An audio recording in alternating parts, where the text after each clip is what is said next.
this is also something that I'm noticing, that in a lot of ways we're dealing with loss, and loss in a variety of ways. We're dealing with loss not only of finances and jobs, but we can be dealing with losses of family and friends.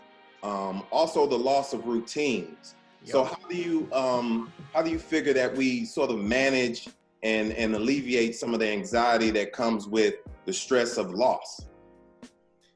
Yeah, so when we talk about loss, I think the first thing that we need to do is recognize that that exists. I think too often we live in a society where we're quick to be okay. We're quick to get over it. We're quick to walk it off.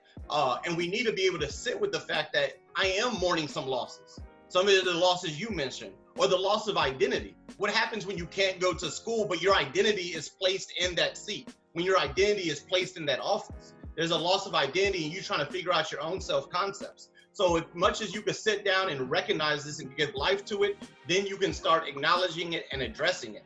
And on top of that, when we start talking about addressing it, I would say I do think we have to get in the headspace that, there's a lot of things that are uncontrollable right now. There's a lot of things we don't know. We don't know how it's going to turn out, but we do have these controllables that we can manage. We can start setting our own routine. We can start setting our own schedule, and in a way that helps us be productive in whatever that manages. And to a large degree, we can give ourselves grace. I think we have to give ourselves a lot of grace in this place, because a lot of our own stressors, some of it's going to come from COVID-19.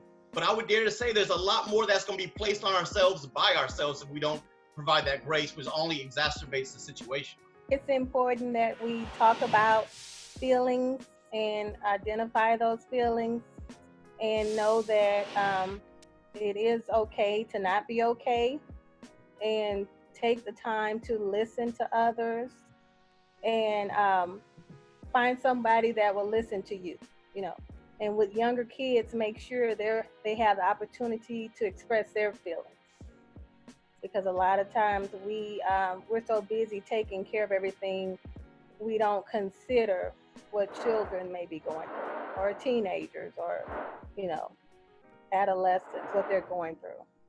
That's real. That point that you bring up, Ms. Cashaw, about talking with somebody and processing it is big. I think sometimes we get in this era of social distancing and we start thinking social isolation. And we have to remember that social distancing does not equate social isolation, but the importance to continue to reach out and process, because as much as we don't, those ruminating thoughts keep circulating in our minds and only take us on this downward spiral. So I appreciate that.